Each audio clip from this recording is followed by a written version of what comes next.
Est-ce que tu sais vraiment jusqu'où ta capacité d'emprunt peut t'amener? Si tu ne maîtrises pas ce point, tu pourrais passer à côté des meilleures opportunités dans l'immobilier neuf. On en a déjà parlé dans mes précédentes vidéos, notamment celle sur le budget mensuel. Mais aujourd'hui, on va creuser un peu plus pour te donner des détails, les clés, afin de transformer ta capacité d'emprunt en véritable atout. Je suis Benoît de Solutions Neuf, la chaîne où on parle d'immobilier neuf de manière simple et accessible. Dans cette vidéo, je vais te montrer comment maximiser ta capacité d'emprunt, éviter les erreurs courantes et surtout profiter à fond des aides financières qui sont disponibles. Je vais d'abord te parler de ce que c'est qu'une capacité d'emprunt. Alors qu'est-ce que c'est?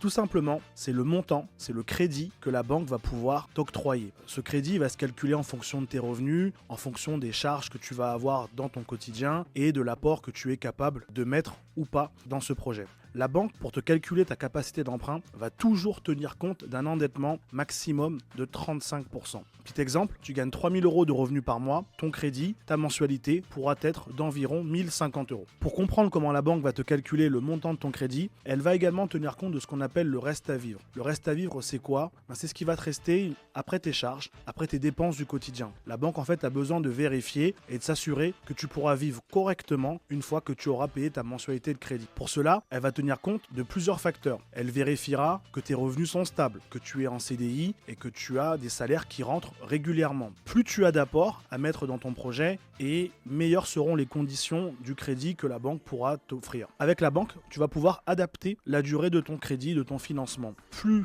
le crédit est fait sur une durée longue et moins ta mensualité sera élevée. Mais attention, plus la durée est longue et plus il y aura d'intérêt dans ton financement. Voilà, j'ai un exemple pour toi. Si tu empruntes 200 000 € sur 20 ans, la mensualité sera de 1 230 € environ. Tu empruntes cette même somme, donc 200 000 € sur 25 ans, tu paieras à peu près 1 070 € sur ces 25 ans. Et donc là, on a bien un écart de près de 200 € par rapport à cette durée qu'on a fait évoluer. À présent, quelles sont les erreurs que j'aimerais que tu évites? Il faut que tu saches que la banque va prendre en compte les charges fixes de la vie courante. Par charge fixe, qu'est-ce qu'on entend? On entend les assurances du quotidien, on entend également ton loyer, on entend les pensions alimentaires que tu peux être amené aussi à payer. Toutes ces dépenses sont prises en compte par la banque dans le calcul de ton crédit pour pouvoir te définir quel sera ton budget. Donc, je t'invite à surtout pas minimiser l'importance de ces dépenses, tout comme également les crédits à la consommation ou le crédit voiture que tu peux avoir. Ces deux formes de crédit peuvent avoir un impact sur ta capacité de financement et ça peut réduire le montant de ton crédit. Il va être important aussi également que tu sois très attentif au sujet des assurances emprunteurs. Ces assurances emprunteurs, elles sont obligatoires, c'est vrai, mais avant d'y souscrire, tu as la possibilité de faire des devis et de les comparer entre elles. Fais-toi aider par un professionnel, car une fois choisi, il faut savoir que ça a un impact important dans ta mensualité. Là également, j'aimerais te parler du taux d'intérêt. Le taux d'intérêt qui est calculé dans ton crédit. Plus ce taux est élevé et moins ta capacité est importante. Donc il faudra que tu sois très attentif dans ta négociation avec le banquier pour veiller à avoir les taux les plus bas. Un autre point auquel tu dois tenir compte quand tu es dans ta phase d'investissement, oui, dans un premier temps, c'est le taux d'intérêt. Je te rappellerai que quand le taux est élevé, ta capacité de financement, elle diminue. Mais également, si je te parle d'intérêt, je vais te parler des intérêts intercalaires. Ce sont les intérêts que la banque va te demander de payer pendant la phase de construction. À chaque fois que le promoteur te demandera de débloquer des fonds pour lui permettre de construire ta résidence, tu vas avoir des intérêts qui vont grossir au fil du temps. Et ces intérêts, quand ils sont cumulés à ton loyer actuel, le loyer que tu payes pendant que tu vis dans l'appartement, ces deux postes-là, lorsqu'ils se cumulent, ça peut représenter un vrai coût pour toi. Donc, je te conseillerais de te rapprocher d'un professionnel, ton banquier ou un courtier, pour te permettre d'anticiper, voire même d'éviter d'avoir à payer les intérêts intercalaires tout simplement. On peut être amené, alors quand je dis on, c'est un courtier ou ton banquier, peut être amené à te parler de taux variables. Réfléchis bien si on te propose un taux variable, car ça comporte des avantages, mais également quelques risques. Et le risque en question, c'est que ta mensualité peut augmenter. Si le taux variable de ton crédit part à la hausse, alors c'est bel et bien la mensualité qui, elle, également partira à la hausse. Ça peut avoir l'avantage inverse. Si le taux diminue, ta mensualité diminue. Mais je te parle du taux variable sous l'approche du risque et je voudrais que là également, tu puisses y réfléchir et l'anticiper. Donc c'est avantageux en cas de baisse. Fais-toi aider par un courtier ou par un banquier pour t'aider à faire le bon choix à ce sujet. Là, on vient de parler de quelques pièges, en tout cas les plus gros pièges que j'aimerais que tu évites. À présent, je voudrais te parler des différentes manières qu'il existe pour augmenter ta capacité d'emprunt. Pour augmenter le crédit que la banque va pouvoir t'octroyer, une des premières astuces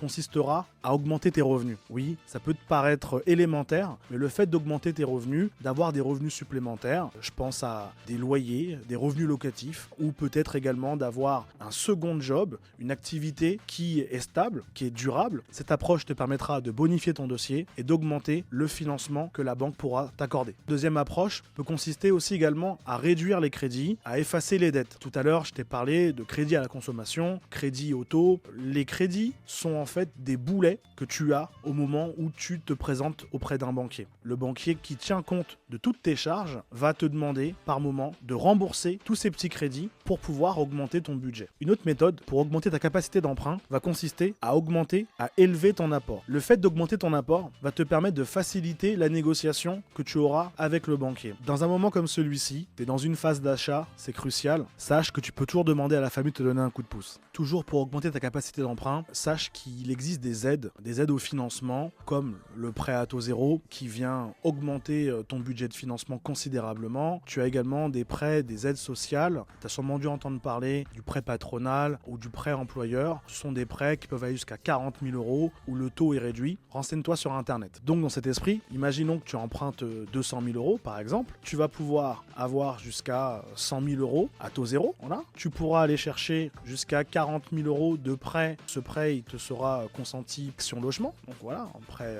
à taux réduit. Et tu pourras compléter la différence avec ce que la banque pourra te prêter. Elle mettra des intérêts, mais tu comprends que tu n'auras pas emprunté toute la somme de 200 000 € avec un taux d'intérêt. Un dernier point qui va te permettre de maximiser, d'augmenter ta capacité d'emprunt, ça va être de jouer sur la durée du prêt. Rappelle-toi, je t'en ai parlé, plus le prêt est calculé sur une longue durée et moins ta mensualité sera élevée. Et ça joue également, tout à l'heure je t'ai calculé, 200 000 €, un écart de 200 € sur ta mensualité entre un prêt sur 20 ans et un prêt sur 25 ans. Mais toi aujourd'hui, ce qui sera intéressant, ce sera de comprendre quelles sont les astuces pour augmenter ta capacité de financement. Tu es dans une phase d'achat et on sait, toi et moi, que tu n'as pas envie de te louper. Ce serait bien, ce serait même cool que tu aies toujours en tête que dans une phase aussi cruciale, le but n'est pas d'aller trop vite. Pense à toujours comparer les offres qui te seront faites. Pourquoi ? Parce que chaque banque a des conditions différentes. Je t'invite à te rapprocher d'un courtier. Le courtier, il faut savoir que c'est un ancien banquier qui va t'aider à trouver la meilleure offre possible sur le marché. Quand tu rentres en relation avec le courtier, ce qu'il faut impérativement, c'est être transparent. Pourquoi ? Parce que l'objectif du courtier, c'est de te rendre propriétaire. Ce que je trouve vraiment cool quand il s'agit d'acheter un appartement neuf, c'est que tu vas pouvoir combiner toutes les aides possibles. À la fois les aides de l'État, comme la TVA réduite, mais tu vas pouvoir également coupler ça au prêt à taux zéro. Voilà, j'ai une anecdote qui me vient en tête et peut-être qu'elle peut te donner des idées pour ton futur projet. En fait, il s'agit d'un ami qui est devenu propriétaire durant cet été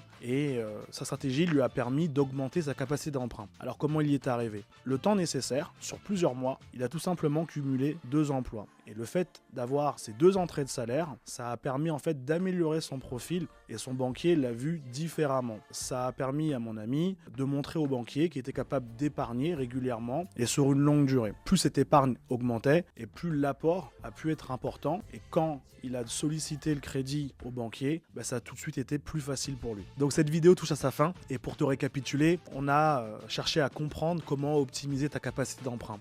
On a vu que ce qui est essentiel pour maximiser tes chances dans l'immobilier, ça va être par moment d'augmenter tes revenus, soit ton salaire ou des revenus locatifs. Ça va être également en même temps de réduire tes charges, d'aller effacer des dettes, des crédits, pas toujours utiles, donc ça je te laisserai voir. Tu peux également jouer sur la durée du crédit. Plus ton crédit est long et plus ton budget sera important. Tous ces éléments, tout ce qu'on a vu, peut vraiment faire la différence dans ton projet. Donc pour encore mieux comprendre, je te conseille d'aller voir mes vidéos, celle sur le budget, celle qui sortira bientôt où je te parlerai du prêt à taux zéro. Si tu as des questions, bien sûr, tu te rappelles, n'hésite pas à me laisser ces questions en commentaire et je me ferai une joie d'y répondre, je suis là pour ça.